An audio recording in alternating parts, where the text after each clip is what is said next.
গর্ভাবস্থায় অতিরিক্ত বমি হলে ডাক্তার হিসাবে তাৎক্ষণিক তোমার করণীয়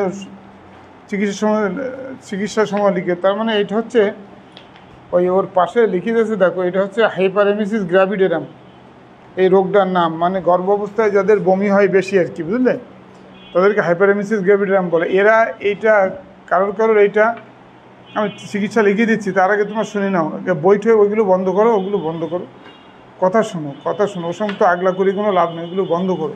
আমি তো প্রতিদিন বলি তোমাদেরকে। হাইপারেমিসিস গ্র্যাভিডেরামের একটা রুগী তুমি কি করে বুঝবা? একটা মহিলা এসে যদি তোমার কাছে কমপ্লেন করে যে আমার মাসিক বন্ধ এবং আমার 2-3 মাস পেটে বাচ্চা, কি 2 মাস পেটে বাচ্চা, কি 1 মাস পেটে বাচ্চা, আমি আল্ট্রাসাউন্ড করে বা প্রস্রাব পরীক্ষা করে দেখছি, তাহলে তোমার সমস্যা কি জিজ্ঞেস করলে সে বলবে যে আমি কিছুই খেতে পাচ্ছি না, বমি হচ্ছে। এই বমিটা কয়েকটা ভাগে হয়। কারোর দেখা যাচ্ছে যে খাবার দাবারের শুকলে বা খাবার দাবারের ঘ্রাণ আসলেই বমি হয় ওই সময়। আবার কেউ খাইলে বমি হয়, কেউ বমির জন্যে খেতে পারে না। তখন আমরা সাধারণত ডাক্তার হিসাবে কিছু পরামর্শ দিই। পরামর্শের মধ্যে একটা পরামর্শ হচ্ছে যে তুমি অনেক সময় আমরা বলি যে একটু শুকনো খাবার খাবা। শুকনো খাবার কি? শুকনো খাবার হচ্ছে যেমন মুড়ি, বিস্কুট, কলা, তারপর ডিম সিদ্ধ, এগুলো শুকনো খাবারের মধ্যে পড়ে। এগুলো খাওয়ালে বা এগুলো খাইলে অনেক সময় মানুষের বমি হয় না। এখন বমিটা কারোর সকালবেলায় বেশি হয়, মর্নিং সিকনেস বলা হয়। বমিটা কারোর সকালবেলায় বেশি হয়। সকালবেলায় বেশি হলে তারা সকালবেলাটায় না খেতে চায়, সকালবেলাটা খায় না। সকালবেলাটা মনে করে যে আমরা সকালবেলাটা খেলে বমি হবে, সকালবেলাটায় খাবো না। তখন তারা এই কাজ করবে যে সকালবেলাটায় ওই শুকনো খাবারটা খাবে, মানে সকালবেলায় ওই মুড়ি, বিস্কুট, ডিম সিদ্ধ, পাকা কলা এগুলো খাবে। এগুলো খেলে কিন্তু মানুষের বমি হয় না। তাহলে ওরা ওই সময়টার যে নিউট্রিশনটা সেটা এইভাবে মেনটেন করতে পারবে। মুড়ি, বিস্কুট, পাকা কলা, ডিম সিদ্ধ, একটা আপেল, একটু বেদানা, এই সমস্ত খেলে দেখা যাচ্ছে যে বমি হওয়ার টেন্ডেন্সি কম। ওদের যদি এইগুলো না দিয়ে মাছ, মাংস, ডিম, দুধ, কলা এই সমস্ত দেওয়া হয় তাহলে সে বমি করতে পারে। এই গেল এক ধরনের বমি। আরেক ধরনের বমি হচ্ছে যে তারা বলে যে আমি খাচ্ছি, খেতে কোনো অসুবিধা নেই, খাচ্ছি, ভিতরে যাচ্ছে, পানি টানি খাচ্ছি, তারপরে আমার বমি হয়ে যাচ্ছে, মানে খাওয়ার পরে বমি হয়ে যাচ্ছে। এক গ্রুপ আছে যে বলে যে খেতে পাচ্ছে না, বমি ভাব আসতেছে বা বমি হচ্ছে, আমরা খেতে পাচ্ছি না। আর এক গ্রুপ বলে যে আমরা খাওয়ার পরে হাত মুখ ধুয়েছি, যে একটু বিশ্রাম নেব, তখন বমি হচ্ছে। আর এই গেল 2 গ্রুপ। আর 3 নম্বর একটা গ্রুপ আছে যারা আদৌ বমি করে না। প্রথম 3-4 মাস হয়তো বমি করে, তারপরে আর 3-4 মাস পার হয়ে গেলে আর বমি হয় না তারা তখন স্বাভাবিক মানুষের মতো জীবনযাপন করতে পারে। আবার কেউ বমির কথা 7 মাস, 8 মাস, 9 মাস পর্যন্ত বলে যে আমার বমি ভাব হচ্ছে বা বমি হচ্ছে। তাই এই সময়টায় যে ওষুধটা খুব দরকার, গুরুত্বপূর্ণ আর কি, সেই ওষুধটা আমি তোমাদের লিখে দেবো। এখন তোমরা এই ধরনের রুগীদেরকে শুকনো খাবারের পরামর্শ দেবা, মাঝে মাঝে একটু স্যালাইন খাবে, একটু স্যালাইনের জল খেলে ভালো লাগবে। আবার একটু ডাবের পানি খেতে পারে, ডাবের পানি খেলে অনেকের বমি হয়, তবে ডাবের পানি খেলে বেশিরভাগ রুগী ভালো থাকে আর কি। হ্যাঁ, মুখে খাওয়া স্যালাইন। কারণ কি বমি হলে আমরা কি স্যালাইন খাওয়াই? ওর স্যালাইন খাওয়াই। কারণ বমি হলে আমাদের পটাশিয়াম, সোডিয়াম, বাইকার্বনেট এগুলো লস হয়। এই লসটা পূরণ করতে গেলে আমাদেরকে মুখে খাওয়া স্যালাইন দিতে হবে। তা মুখে খাওয়া স্যালাইন ধরো একবারে একটা স্যালাইন গুলে আধা সের পানিতে একটা স্যালাইন গুলে ক ঘন্টা রাখা যায়?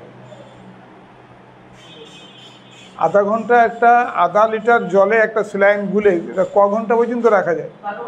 12 ঘন্টা পর্যন্ত, সর্বোচ্চ 12 ঘন্টা পর্যন্ত রাখা যাবে। তারপরে যদি খাওয়ার ইচ্ছা হয় তাহলে আরেকটা গুলে খেতে হবে, ওইটা আর খাওয়া যাবে না। তাই কারণ যাদের বমি হয় তাদেরকে একথা বলা যেতে পারে যে আপনারা মুখে খাওয়ার স্যালাইন খাবেন। মুখে খাওয়ার স্যালাইন খেলে অনেক সময় বমির পরিমাণটাও একটু কম হয়, বা যেটা পূরণ হয় না সেটা মুখে খাওয়ার স্যালাইন খেলে পূরণ হয়। আচ্ছা, এবার তাহলে ওষুধগুলো তোমাদের লিখে দিচ্ছি। এই ওষুধগুলো লিখে নাও, এইগুলো একটা বইতে লিখে রাখো, বইয়ের পাশে লিখে রাখো। এগুলো এক একজনের এক এক রকম চিকিৎসা আছে। যদি দেখা যায় যে তোমার আজিজুল এই কলমে কালি নিয়ে কলম দিয়ে যাও। আরে কলমে কালি ঠালি নিয়ে এসবগুলো এখানে রেখেছো কেন? একটা জিনিস যদি বেশি বমি হয়, মানে প্রতি অক্তে খাওয়ার পরই বমি হয়, তখন তারে শুকনো খাবার দিলে কাজ হবে না, তখন তাকে স্যালাইন দিতে হবে। স্যালাইন দিয়ে তারপরে চিকিৎসাটা দিতে হবে আর কি। তখন কি স্যালাইন দিতে হবে এবং তার সঙ্গে কি মিশাই দিতে হবে সেটা তোমাদেরকে বলে দিচ্ছি আর কি আমি। এগুলো কালি নেই, এগুলো এর মধ্যে রাখার দরকার, এগুলো একদম ফেলাই দাও।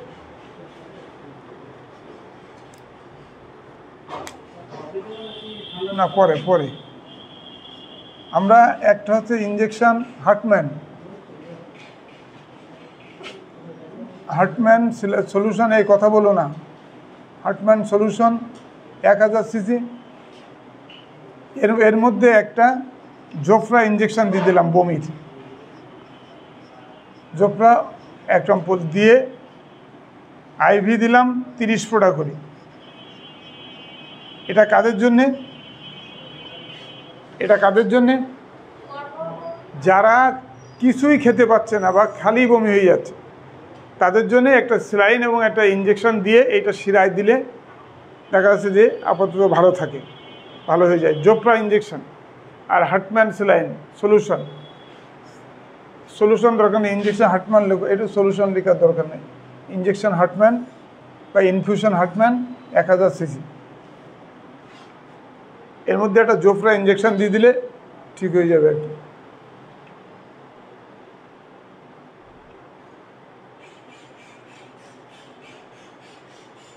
লিখছো? হ্যাঁ, এটা আইভি 30 ফোঁটা করে প্রতি মিনিটে। কেন এগুলো তোমরা এই স্টার্টের মানে কি? স্টার্টের মানে এগুলো তোমাদের প্রথম পড়ানো হয়েছে। স্টার্ট মানে এখনই, এসবগুলো তোমাদেরকে পড়ানো হয়েছে। তোমরা যদি মনে না রাখো তার জন্য তো আর আমি দায়ী না। মনে না রাখতে পারি তার জন্যই তো আর কেউ কিছু করতে পারবে না। এগুলো তোমাদের মনে রাখতে হবে। তোমাদের যখন ওই প্রথম পড়ানো হয়েছিল, ফার্মাকোলজি পড়ানো হয়েছিল, তখন আইএম মানে কি, আইভি মানে কি, স্টার্ট মানে কি, তারপরে এসএস মানে কি পড়ানো হয়েছে না? 50 বার করে বলা হয়েছে তোমাদেরকে। তোমরা যদি মনে না রাখতে পারো তার জন্যই তো আর কেউ কিছু করতে পারবে না। IV 30 drop per minute start. এখন তোমরা গাইনোকোলজি শেষ করে আর 2 দিন পরে ডাক্তার হবে, এখনও যদি তোমাদের এর মানে করে দিতে আমার, তাই তো তোমাদের পড়াই নিয়ে কোনো লাভ নেই। আমার হাতে লিখে বোঝা যাচ্ছে না? তাহলে এই যে 30 ফোঁটা তো পড়তে পারবা, 30 ড্রপ তো পড়তে পারবা। তা 30 ড্রপ পার মিনিট, এটা স্যালাইনের ক্ষেত্রে এটাই নিয়ম, 30 ফোঁটা করে প্রতি মিনিটে। লিখছো?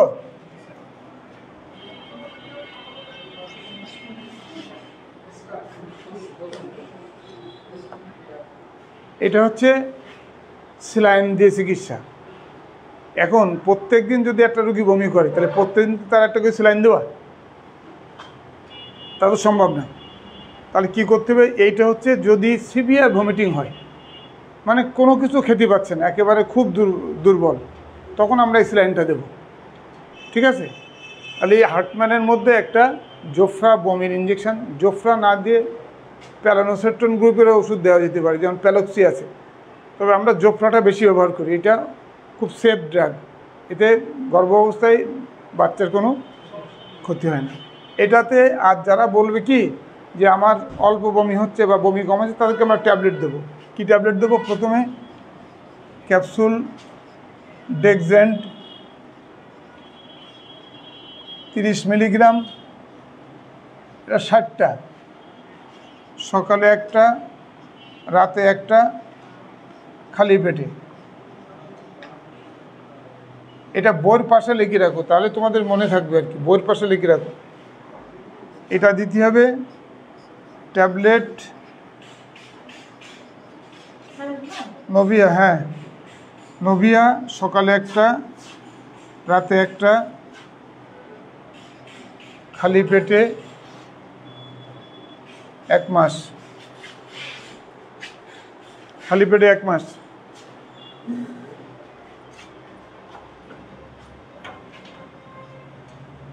খালি পেটে 1 মাস। আর ট্যাবলেট প্যানোসেট, সকালে একটা রাতে একটা, খালি পেটে 1 মাস। এই 3টা ওষুধ দিলে 1 মাস করে খেলে বমি বন্ধ হয়ে যাবে। এই 3টা ওষুধ দিতে হবে আর কি। এরপরে আরও একটা ওষুধ আছে, সেটা এই 3টাকে লিখি না, তুমি দেখতে পাচ্ছ না? তো এই পাশে বসো, এই পাশে বসলে দেখতে পাবো, এখান থেকে দেখা যাবে না তো, এখান থেকে অ্যাঙ্গেল হয়ে যাবে, ওই পিছনে বসো, অথবা এই সামনে একটু সরিয়ে দাও, তুমি একটু সরিয়ে দিয়ে এখানে বসতে দাও, তাহলে বসতে পারবে।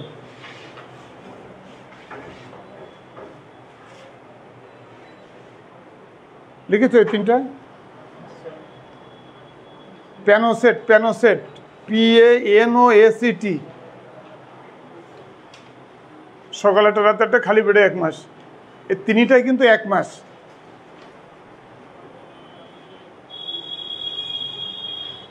এইটা যদি মাঝারি আকারের বমি হয় বা খাইলে বমি হচ্ছে, তাদের জন্য এইটা সুবিধা আর কি। এখন এর মধ্যে একটা কথা আছে, কথা হচ্ছে 1 মাস পরে যদি বমি হয় তখন কি করবে? এরকম হতে পারে না? 1 মাস খেলে তো, 1 মাস খাওয়ার মধ্যে আর বমি হলো না, 1 মাস পরে যদি আবার বমি হয়, না উপরের ওই চিকিৎসা না, ওটা ওই চিকিৎসা তো একবারই, কিন্তু এইটা খেলেও 1 মাস, সেই 1 মাস দেখা গেল তার বমি হচ্ছে না, 1 মাস পরে যদি আবার হয় তাহলে এই চিকিৎসা 1 মাস করবে, এই চিকিৎসাটা 1 মাস করবে। সাধারণত এই 2 মাসের বেশি আর ওষুধ লাগে না, তার মধ্যে ভালো হয়ে যায়। আর তারপরে একটু অর্ধেক বমি থাকে, তখন ওই বলা হয়, আমরা বলি দিই আর কি, যে যদি খুব বমি হয় এই বমির বড়ি একটা একটা খেয়ে নিও আর কি, যদি খুব বেশি বমি হয়। এই রোগটা দেখেছো 3টা লেখা হয়ে গেছে। এই রোগটার নাম হচ্ছে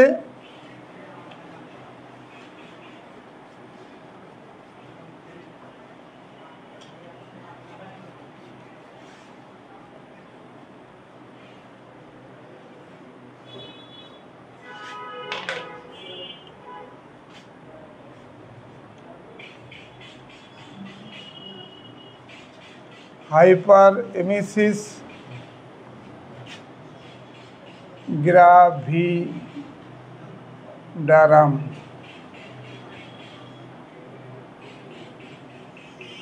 এইটার নাম হচ্ছে হাইপারএমেসিস গ্রাভিডারাম।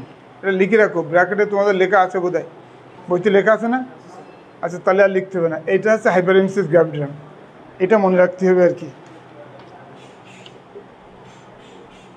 তারপরে এটা যদি লেখা থাকে তাহলে আর লেখার দরকার নেই, তোমাদের বইতে যদি লেখা থাকে তাহলে আর লেখার দরকার নেই।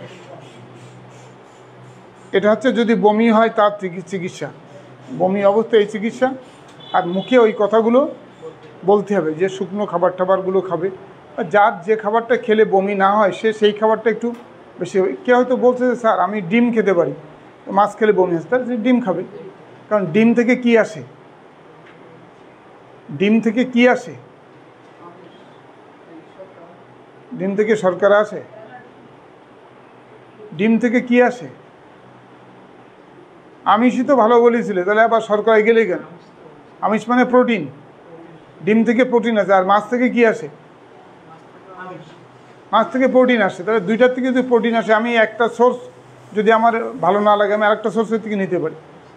অনেকে আছে মাছ খেতে পারে না, কাটার জন্যে মাছ খায় না, তারা ডিম খায়, মানে তো একই। আমার দরকার প্রোটিন, ঠিক কিনা? তাহলে তারপরে হচ্ছে অ্যানিমিয়া ইন প্রেগনেন্সি, যদি পেটে বাচ্চা অবস্থায়, অ্যানিমিয়া মানে কি? অ্যানিমিয়া মানে কি? অ্যানিমিয়া কোথায় দেখতে হয়? অ্যানিমিয়া মানুষের কোথায় দেখে? বহুবার বলা হয়েছে, তোমরা মনে রাখো নি? হ্যাঁ, চোখের পাতা নিচের দিক টেনে ধরে দেখে। মানুষের গায়ে রক্ত আছে কি না কীভাবে দেখে? চোখের পাতা টেনে ধরে দেখে না? তো অ্যানিমিয়া মানে তো রক্তশূন্যতা, তাহলে সেটা তো দেখতে গেলে চোখের পাতা ধরে দেখতে হবে, তাই না? আর চোখের উপরের পাতা টেনে ধরে কী দেখে? হ্যাঁ, সে তো রক্তশূন্যতা দেখে নিচেরটা টেনে ধরে। আর উপরেরটা এভাবে উপরের দিকটা টানি ধরে কী থাকে?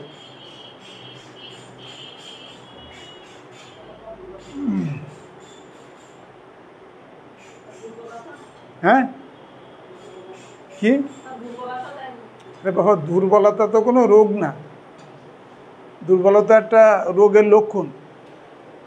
আর একটা হচ্ছে জন্ডিস দেখে, চোখের এটা টেনে ধরে জন্ডিস দেখে, আর চোখের নিচেরটা টেনে ধরে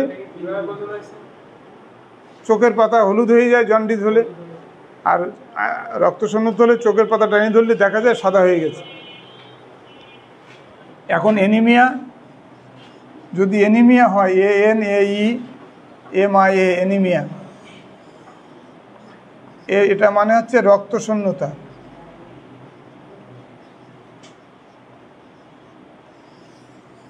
এই রক্তশূন্যতা যদি হয় তাহলে আমরা ওই রুগীটার হিমোগ্লোবিন পরীক্ষা করতে বলি। হিমোগ্লোবিন মানে এইচবি পার্সেন্টেজ কমপক্ষে 60% হতে হবে। কোনো গর্ভবতী মহিলার পেটে যদি বাচ্চা থাকে, তোমরা লিখেন পরে, আগে শোনো, কোনো মহিলার যদি গর্ভবতী হয়, তার পেটে যদি বাচ্চা থাকে, সে যদি রক্তশূন্য হয়, তাহলে তার হিমোগ্লোবিনের লেভেল কী হবে? কমবে না বাড়বে? কমবে। রক্তশূন্যতা মানে হিমোগ্লোবিন, হিমোগ্লোবিনের লেভেল কমা একটা আর বাড়া একটা, একটা কমা আর একটা বাড়া। এই চিহ্ন মানে বোঝো? এই চিহ্ন মানে এইটা মানে কমা আর এইটা মানে বাড়া। তাহলে হিমোগ্লোবিন ওই রুগীর কমপক্ষে 60% থাকতে হবে। 60% মানে প্রায় 10 গ্রাম পার্সেন্টেজ, ঠিক আছে? তার মানে আমাদের কাছে যদি একটা গর্ভবতী রুগী আসে, তাহলে তার রক্তটাও পরীক্ষা করতে হবে না? কী জন্যে?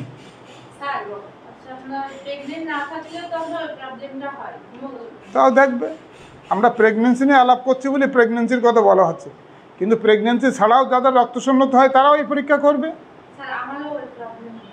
হ্যাঁ, এই পরীক্ষা করবে। তাহলে আমাদের যদি গর্ভবতী মহিলা হয়, তাহলে তারা আমাদের কাছে আসলে আমরা রক্ত পরীক্ষা করব।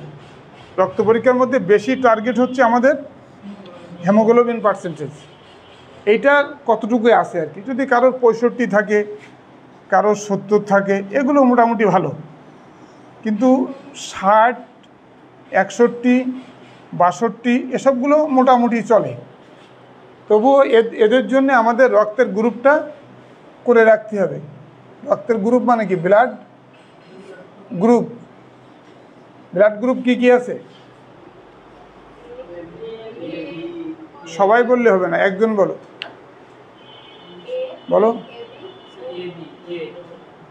AB, বললে, AB বললে, তারপর A, তারপর B, O, এই 4টা হচ্ছে ব্লাড গ্রুপ। এর মধ্যে যে কোনো একটা এর হবে আর কি। মনে করো O পজিটিভ হলো, তাহলে এই গ্রুপটাকে তাকে জানায় রাখতে হবে, সে জেনে রাখবে, কারণ তার রক্তের গ্রুপ হয়ে পার্সেন্টেজ হয়েছে মাত্র 60। যদি এই মহিলা সিজার করা লাগে, সিজার করতে গেলে যদি তার রক্তক্ষরণ হয় বা রক্ত ব্যবস্থা লাগে, এই জন্যে তার O পজিটিভ একজন ডোনার মানে কি?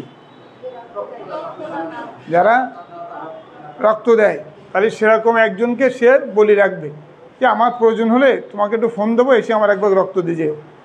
কথা বুঝতে পেরেছ? তাহলে এইটা হচ্ছে আমরা গর্ভ অবস্থায় দেখি আর কি। মনে করো গর্ভ অবস্থায় দেখি একজনের রক্তের পার্সেন্টেজ হয়েছে 55%, তাহলে কী করতে হবে? সেটাই হচ্ছে এই প্রশ্নের, তোমাদের প্রশ্নের উত্তর হচ্ছে সেইটা। এতক্ষণ যা বললাম এগুলো অন্য জিনিস না, সে তো বললাম তোমাকে 55% বলেছি, ওই যে লিখেও দিচ্ছি আর কি। কী দিতে হবে?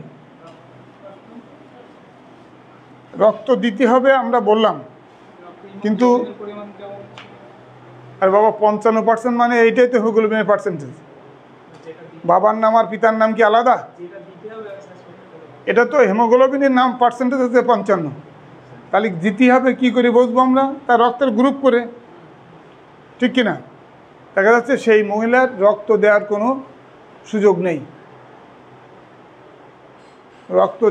সুযোগ নেই, রক্ত সে জোগাড় করতে পারবে না, বা তার কোনো ডোনারও নেই, পরিচিত লোকজনও নেই, দিতে পারবে না। তাহলে এর রক্তটা যাতে বাড়ে, এই হিমোগ্লোবিন 55% থেকে যেন বেড়ে একটু উপরের দিকে ওঠে, সেই জন্যে আমাদের কিছু কিছু কাজ করতে হবে। ঠিক আছে, কিছু কিছু কাজ করতে হবে। মানে আয়রন আছে, আয়রন মানে কি? আয়রন মানে একটা এলিমেন্ট যেটা শরীরের রক্তকে বুঝায়। তাহলে আয়রন আছে এমন খাবার দাবার তাকে খেতে বলতে হবে, প্রথম শর্ত। আয়রন আছে এমন খাবার তাকে খেতে বলতে হবে। সেগুলো কি? আয়রন আছে এরকম খাবার কি কি? হ্যাঁ, কচু শাক, কচু শাক, ডুমুর, আর মোচা, আর পালং শাকে অত নেই, লাল শাক আছে, কাঁচকলা। আয়রন আছে, এটা যে সমস্ত খাদ্যদ্রব্যের মধ্যে এদের একটা বৈশিষ্ট্য হচ্ছে, এরা যখন কাটা হয় তখন পানির রং কালো হয়। যে সমস্ত তরিতরকারি কোটার সময় বা কাটার সময় পানি দিয়ে ধুতে গেলে পানির রং কালো হয়, সেই সমস্ত খাবারগুলোতে আয়রন বেশি থাকে বা আয়রন থাকে। সে কাঁচকলা তো বললো হুজুর, হুজুর তো কাঁচকলা বলেছে। তাহলে কাঁচকলা, কচু শাক, ডুমুর, মোচা, লাল শাক, মিষ্টি কুমড়ো এসবগুলো খাবেই। কলিজা টলিজা খাবে আর কি, কলিজাতেও আয়রন থাকে। তাহলে এগুলো তাকে বলতে হবে যে তুমি খাওয়া। প্রথম কথা হচ্ছে তাহলে তাকে অ্যাডভাইস দিতে হবে। কি অ্যাডভাইস দিতে হবে? সেটা হচ্ছে কি? খাদ্যর অ্যাডভাইস দিলাম। ওই যে ওইগুলো খাবে, কচু শাক, ডুমুর, মোচা, লাল শাক, মিষ্টি কুমড়ো, কলিজা, পাকা কলা, এই যে পাকা পেঁপে, পাকা ফল টল বা হলুদ ফলমূল, এই সমস্তগুলো খাবে, এতে সব আয়রন থাকে। 2 হচ্ছে আমরা একটু আয়রন বড়ি বা ক্যাপসুল তাকে খেতে দেব। ঠিক আছে, আয়রন ট্যাবলেট অথবা ক্যাপসুল দিন একটা করে খাবে। এটা 2 ভাবে পাওয়া যায়। কিভাবে পাওয়া যায়? আয়রনটা কিভাবে পাওয়া যায়? একটা লোক কিভাবে আয়রন পেতে পারে? খাবারের মাধ্যমে তো আমি বলেই দিছি আগে। আর কিভাবে পাবে? ওষুধের মাধ্যমে। কিভাবে পাবে সে? তুমি একটার থেকে আরেকটাই যাচ্ছ, সেটা হচ্ছে সমস্যা। আমি বলেছি আয়রন ট্যাবলেট এবং ক্যাপসুল, আমি ইঞ্জেকশনের কথা বলিনি। আয়রন ট্যাবলেট এবং ক্যাপসুল কিভাবে পাবে একটা লোক? আরে বাবা, সরকারিভাবে পাবে। সরকার তো সমস্ত কমিউনিটি ক্লিনিকে গাদা গাদা আয়রন দিয়ে রাখছে, গাদা গাদা ক্যালসিয়াম দিয়ে রাখছে না? কমিউনিটি ক্লিনিক চেনো? কমিউনিটি ক্লিনিক আছে জানো তোমরা? আমি তো দেখি মনে হয় না তোমাকে দেখলে যে কমিউনিটি ক্লিনিকের নামগন্ধ তোমরা শুনেছো কোনোদিন। তাহলে কমিউনিটি ক্লিনিকে এই আয়রন, ক্যালসিয়াম এগুলো পাওয়া যায়। শুধু তাই পাওয়া যায় না, একটা গর্ভবতী মার সমস্ত চেক আপ সেখানে করা যায় না? তার ওজন নেওয়া যায়, তার পালস দেখা যায়, তার প্রেশার দেখা যায়, তার ইউরিনে অ্যালবুমিন আছে কিনা দেখা যায়, তার ওজন দেখা যায় না? সবগুলো একটা কমিউনিটি ক্লিনিকে যাওয়া যায়। কমিউনিটি ক্লিনিক থেকে তারা এগুলো সংগ্রহ করতে পারবে, যেহেতু গরিব মানুষ সবাই কিনতে পারবে না। যারা বলে যে না স্যার আমি কমিউনিটি ক্লিনিকে যাবো না, আমার লিখে দেন, আমি কিনে খাবো আর কি, তাদের জন্য আমরা লিখে দেবো। তাহলে একটা মানুষ 2টা সোর্সের থেকে পাইতে পারে, একটা হচ্ছে সরকারি সোর্স থেকে পাইতে পারে, একটা সে কিনে নিতে পারে। এইভাবে সে আয়রনটা খাইতে পারে। আয়রন খেলো। এরপরে যেটা আছে সেটা হচ্ছে আয়রন ইনজেকশন পাওয়া যায়। ইনজেকশন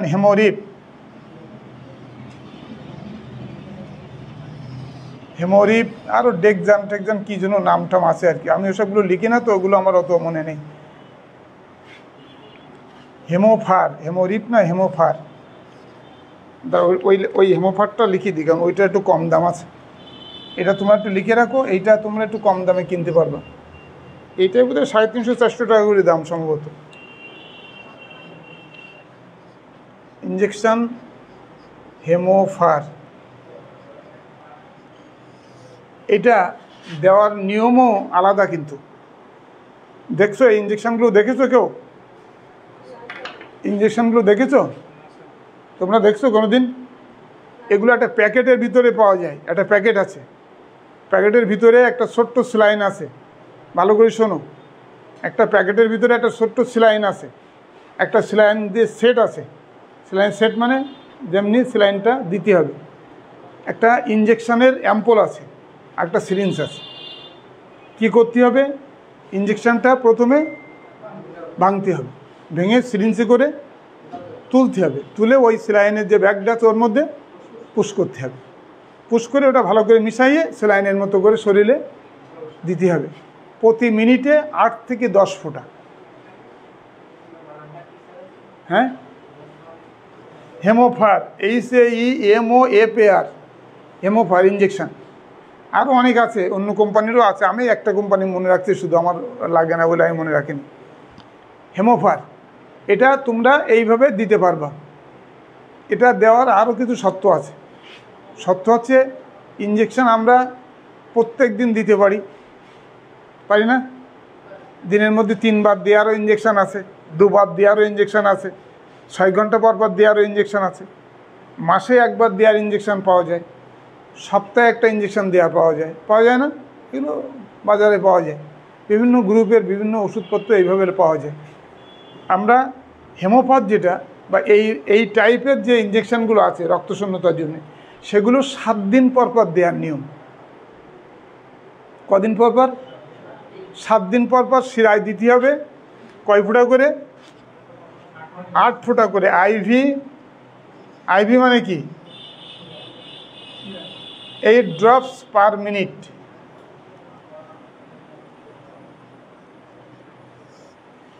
আট ফোঁটা করে দিনে 3 বার।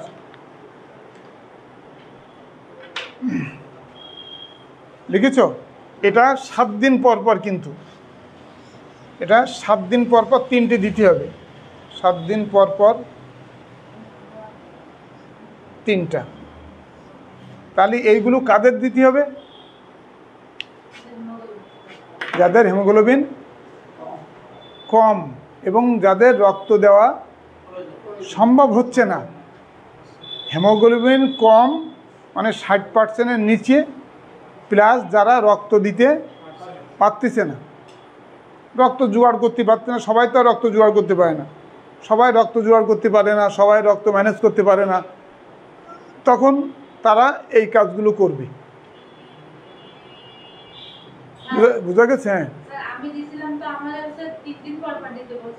3 দিন পর পর দেওয়ার ইঞ্জেকশনের ডোজ আছে, সেটা 3 দিন পর পর দেওয়া যায়। এইটা 7 দিন পর পর দিতে হবে। 3 দিন পর পর দেওয়ারও স্যালাইন পাওয়া যায়। আমারও সব মনে নেই আর কি, কারণ এইগুলো প্র্যাকটিস না করলে হয় না। এইগুলো তো আমরা প্র্যাকটিস করি না, এগুলো প্র্যাকটিস করে যারা গাইনোকোলজিস্ট তারাই সাধারণত প্র্যাকটিস করে, স্ত্রী রোগ বিশেষজ্ঞ যারা, ঠিক না? কারণ একটা গর্ভবতী মহিলা আমার কাছে আসবে খুব কম, কিন্তু একজন স্ত্রী রোগ বিশেষজ্ঞর কাছে যাবে, এটা হচ্ছে নিয়ম। এই জন্য তারাই বেশি মনে রাখে আর কি। তবে 3 দিন পর পর দেওয়া যায়, তোমার ওটা ঘাবড়ানোর কিছু নেই। কিন্তু আমি যেটা বললাম এটা 7 দিন পর পর দেওয়া যায়। এটা 7 দিন পর পর 3টা দিতে হবে। দামও বেশি না, এইটার দাম বোধ হয় 400 টাকা সম্ভবত। আরেকটা আছে 3 দিন পর পর দেওয়া যাবে, 700 টাকা দাম, 700 টাকা করে দাম, ওটা বেশি। তাহলে আমরা এটা দিতে পারি। যদি বছরে কয়বার না, এটা হিমোগ্লোবিনের পরে পার্সেন্টেজের পরে নির্ভর করবে। হিমোগ্লোবিন পার্সেন্টেজ যদি কমে যায়, তাহলে প্রথম কাজ হচ্ছে যে কেন কমতেছে সেইটা আগে খুঁজে বের করা। যদি কেন কমতেছে তার কারণ যদি খুঁজে না পাও, তাহলে কি হবে? হ্যাঁ, কেন লাভ হবে না? না, তুমি প্রশ্নটা না বুঝে উত্তর দিচ্ছ।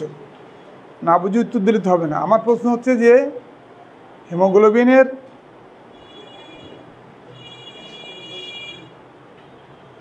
হিমোগ্লোবিনের মাত্রা কমে যাচ্ছে, আমরা হিমোগ্লোবিন পূরণ করার জন্য একটা ওষুধ দিলাম বা একটা ইঞ্জেকশন দিলাম। আমরা ইঞ্জেকশন দিলাম অথবা ওষুধ দিলাম, কিন্তু এই হিমোগ্লোবিনের পরিমাণ কেন কমতেছে এর কারণ না খোঁজা পর্যন্ত তোমাকে রক্ত দিতেই হবে, আর বারবার এই পয়সা খরচ করতে হবে, ঠিক না? 700 টাকা করে একটা ইঞ্জেকশান, সপ্তাহে একটা করে, এতে সবাই পারে? সবার পক্ষে কেনা সম্ভব? তার চেয়ে বড় কথা হচ্ছে যে কারণটা কী কারণে তার রক্ত কমে যাচ্ছে, সেই কারণটা আগে খুঁজে বের করতে হবে। কারণ খুঁজে যদি না পাও, তাহলে যত রক্ত দাও না কেন তার অভাব কোনো দিন হবে? তাহলে তার কেন রক্ত কমতেছে সেই কেন আগে খুঁজে বের করতে হবে। গেল? তাহলে আমরা আর একটা জিনিস পারি, এই যে আয়রন ট্যাবলেট ক্যাপসুল দিলাম, অ্যাডভাইস দিলাম খাদ্য, আয়রন ট্যাবলেট অথবা ক্যাপসুল যে খাবে, আর এই ইঞ্জেকশন দেবে। এটা হচ্ছে যারা রক্ত দিতে পারবে না তাদের জন্য। কত পার্সেন্টের নিচে যদি আসে, 55 নিচে বা 60-এর নিচে যদি আসে, তাহলে আমরা এই কাজগুলো করব, আর ওই সমস্ত খাবার দাবারগুলো খেতে পারবো। আর কি বলবো তাকে?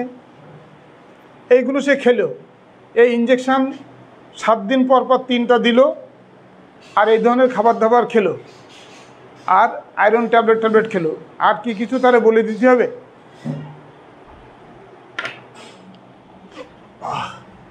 তাকে কি আর কিছু বলতে হবে? কেন সাবধান? সে কি মারামারি করবে? মারামারি করতে পারে। কিছু আর কি কিছু বলতে হবে? মাথা ব্যথা ঘুরে বেড়ানোর জন্য একটু সাবধানে চলাফেরা করবো, এটা ঠিক আছে, তোমার কথাটা আমি মানিয়ে নিলাম, বললাম সাবধানে চলাফেরা করো। কিন্তু তার কি আর কোনো কথা বলা লাগবে কিনা? খুব গুরুত্বপূর্ণ জিনিস সেটা, সেই লাইনে ভাবতে হবে। তার রক্ত পার্সেন্টেজ কত ছিল? 55 ছিল। তাহলে 1 মাস তারে 3টা ইঞ্জেকশন দিত 7 দিন পর পর। 3টে ইঞ্জেকশন দিছ না? 7 দিন পর পর 3টে ইঞ্জেকশন দিলে আয়রন ক্যাপসুল চেক আপ করতে হবে। ওর কথাটাই হচ্ছে অ্যাকচুয়াল কথা। তুমি অ্যাটলিস্ট 1 মাস পরে এসে আরেকবার তোমার আয়রন বেড়েছে কিনা দেখতে হবে। যদি আয়রন বেড়ে থাকে তাহলে তো ভালোই, যদি না বেড়ে থাকে তাহলে তখন তাকে বলতে হবে যে বাবা তোমার তো কোনো মতে বাড়তিছে না, তুমি 1 ব্যাগ রক্ত ম্যানেজ করো।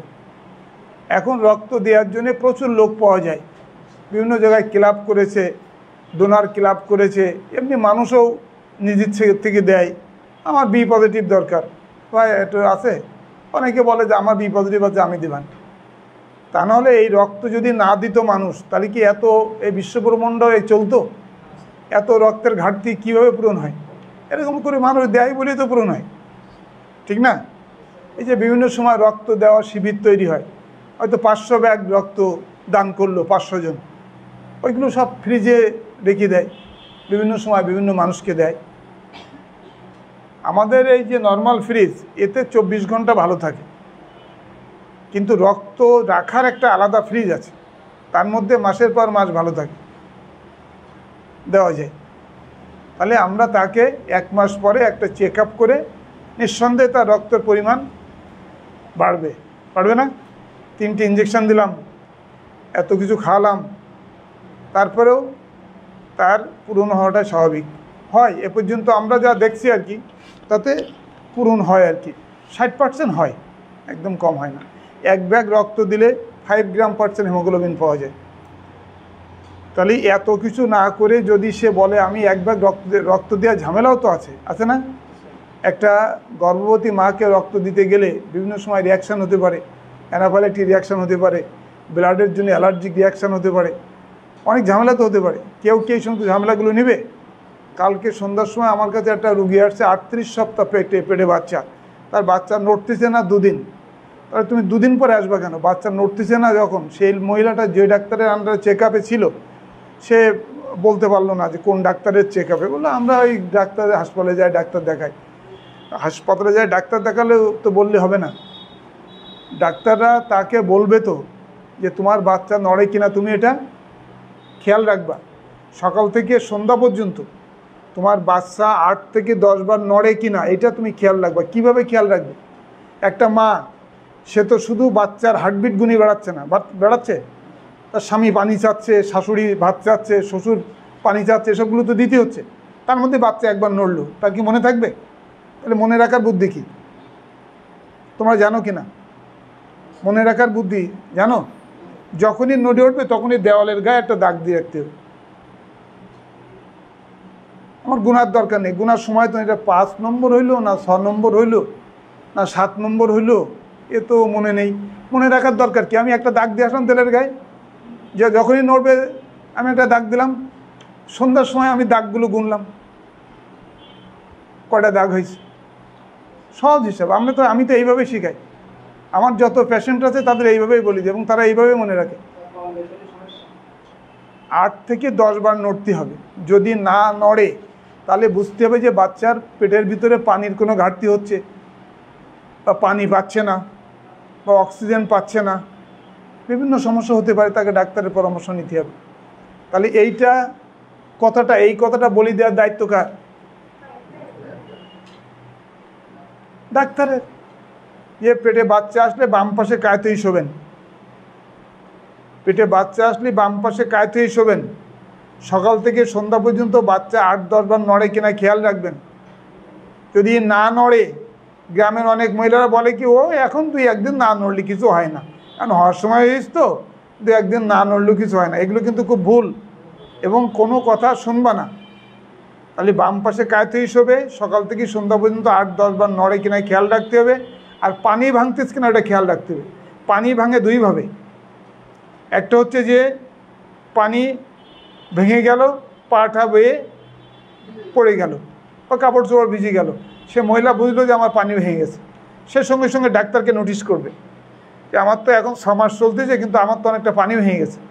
তখন ডাক্তার তাকে আসতে বলবে, আল্ট্রাসাউন্ড করে দেখবে পানির পরিমাণ কি আছে না আছে, তারপরে বিভিন্ন পরামর্শ দেবে।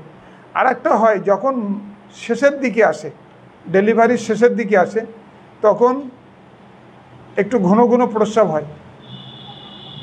ঘন ঘন প্রস্রাব হয় কেন? ঘন ঘন প্রস্রাব হয় কেন?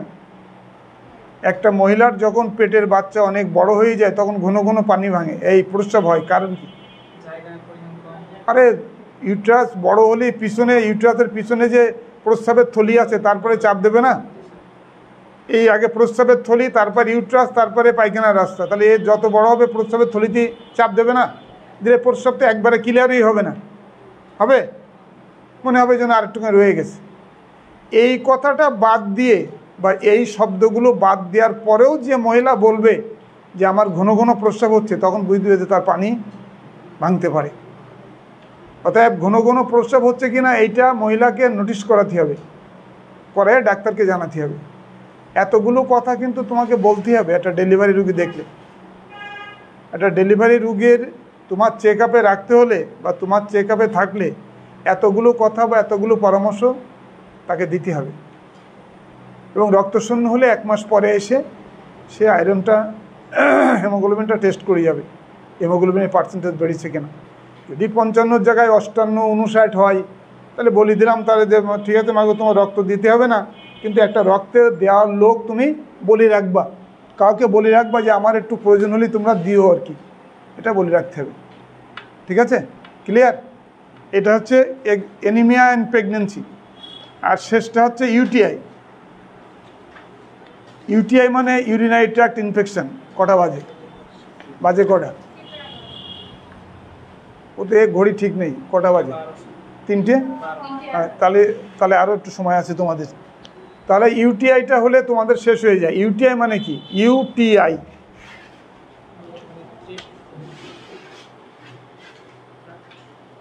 ইউটিআই মানে কি? ইউটিআই তোমরা শোনোনি কোনোদিন? Urinary tract infection. Urinary tract infection মানে হচ্ছে ইউটিআই। এইটা সাধারণত প্রস্রাবের ইনফেকশন বলা হয়। প্রস্রাবের ইনফেকশন হইলে প্রস্রাব যেখান থেকে তৈরি হয় আর যে পথ দিয়ে বেরোয়, এই পথের ভিতরে কি অসুবিধা হয় এটা তোমাকে জানতে হবে। প্রস্রাব করার সময় প্রস্রাব যেখান থেকে তৈরি হচ্ছে, কিডনিতে তৈরি হচ্ছে, তারপরে ইউরিটারের মাধ্যমে প্রস্রাবের থলিতে আসতেছে, তারপরে প্রস্রাবের দাঁত দিয়ে ওটা বেরিয়ে যাচ্ছে। এই পথে জ্বালা পোড়া করে, ঠিক তো? ইউরিনারি ট্র্যাক্ট ইনফেকশন মানে এই পথে জ্বালা পোড়া করে। মহিলা এসে বলে, এটা কিন্তু প্রেগনেন্সির কথা বলা হয়নি, এটা কিন্তু নর্মাল প্রশ্ন আর কি, এটা কিন্তু প্রেগনেন্সি রিলেটেড প্রশ্ন না, এটা হচ্ছে নর্মাল প্রশ্ন। যদিও নর্মাল প্রশ্নটা গাইনোকোলজিতে দেশে যেহেতু, তাহলে আমাকে গাইনোকোলজির রেফারেন্স অনুযায়ী কথা বলতে হবে, ঠিক কিনা? যখন এই সাবজেক্টের মধ্যে পড়েছে তাহলে এই সাবজেক্ট অনুযায়ী কথা বলতে হবে।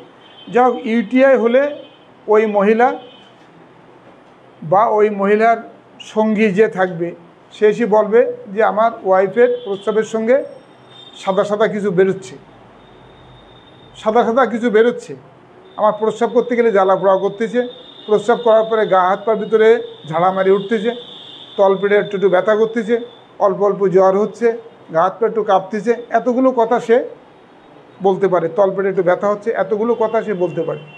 যদি বলে এই ধরনের কোনো কথা, তাহলে আমরা তাকে প্রস্রাব পরীক্ষা করতে দিতে পারি, যে প্রস্রাব পরীক্ষা করে পাচ্ছেল আছে কিনা দেখে নেব। কিন্তু সে যদি বলে যে আমি পরীক্ষা করতে পারবো না, অনেকে তো আসে এসে বলে যে আমার পরীক্ষা করার মতো কিন্তু কোনো পয়সা নাই, আপনার 400 টাকা ফি দেওয়ার পরে আমার কাছে আর পয়সা নেই, তাহলে তাকে তো প্রেসক্রিপশন করতে হবে, ঠিক কি না?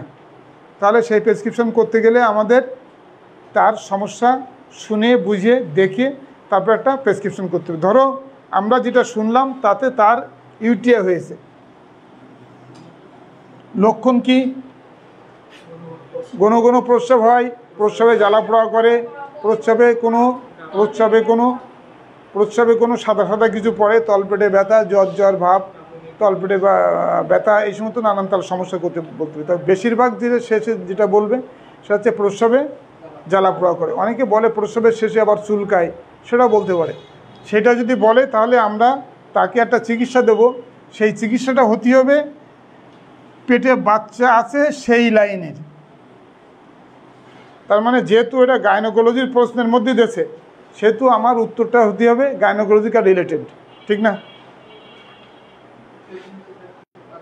প্রেগনেন্সিতে যদি প্রস্রাবের জ্বালা যন্ত্রণা হয় তাহলে কী চিকিৎসা করবা তুমি, সেইটাই আমাদের উত্তর, যেহেতু আমরা প্রেগনেন্সি নিয়ে পড়তেছি, ঠিক না?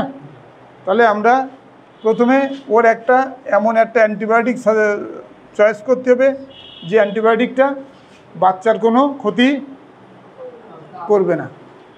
তাহলে এটা তো তোমাকে জানতে হবে যে বাচ্চার ক্ষতি করে না কোন অ্যান্টিবায়োটিক, এটা জানতে হবে না? তাহলে সেফিক্সিম বা সেফোরোক্সিম এক্সিটিল এই গ্রুপের ওষুধ বাচ্চার ক্ষতি করে না। তাহলে আমরা সেফোরোক্সিম এক্সিটিল গ্রুপের ওষুধ দিচ্ছি, ট্যাবলেট ফুকলাভ 500 পাওয়ারের বড়ি 14টা, সকালে 1টা, রাতে 1টা, 7 দিন।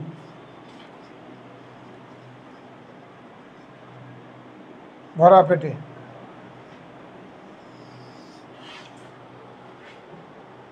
এইটা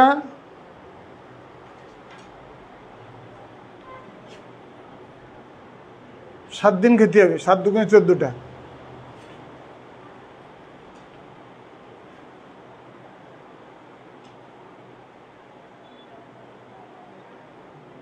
tablet ফুকলাভ FUCLAV ফুকলাভ।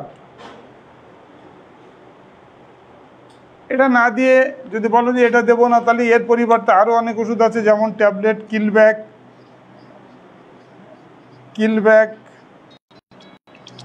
Sepotil, Roxilla plus,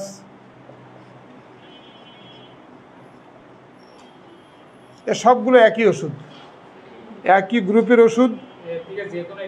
হ্যাঁ, এই যে Killback, Sepotil plus, Generox CB, Roxilla plus, এগুলো সবই একই ওষুধ।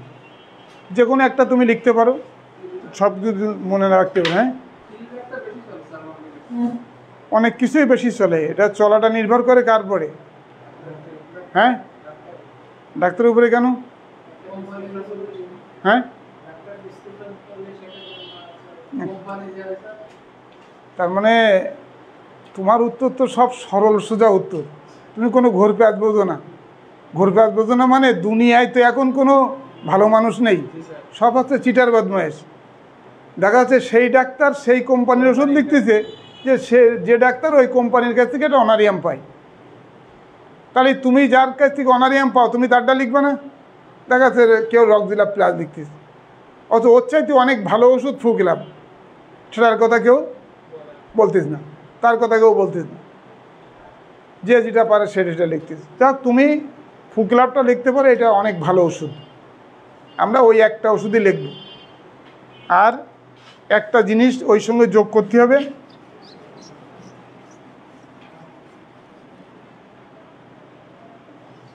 একটা হচ্ছে ফ্লুক্লাভ, আর একটা হচ্ছে ট্যাবলেট সিবিট 250 মিলিগ্রাম, সকালে একটা রাতে একটা, সুশি খাবে 7 দিন। এটা এই ছাড়া আর কি বলা হয়? এটা ছাড়া ওই রুগীর আর কি বলা হয়? মুখে কোনো পরামর্শ দেওয়া যায় কিনা? কি পরামর্শ? কি পরামর্শ?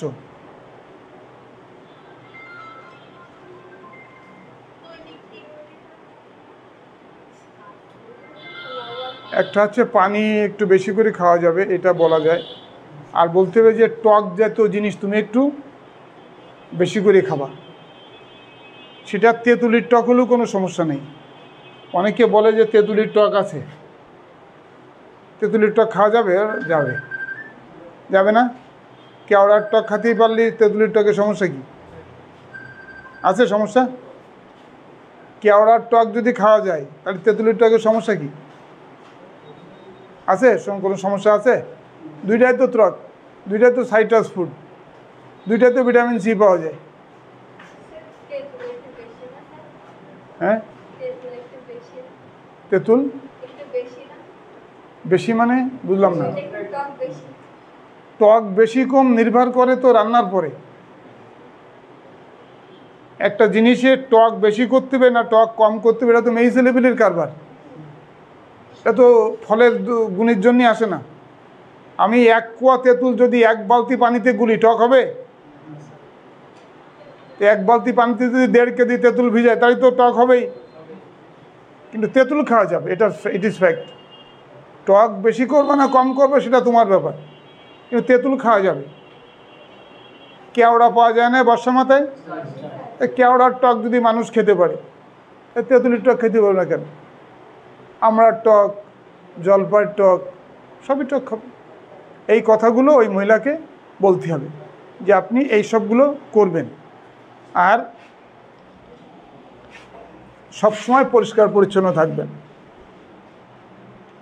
এটা হচ্ছে ইউটিআইয়ের চিকিৎসা সমস্যা। ঠিক আছে, তাহলে তোমাদের এই কোর্স শেষ, তোমাদের সামনের শনিবারে পরীক্ষা হবে। এরপরে কারা আছে? তোমরা বন্ধ করে দিয়েছো?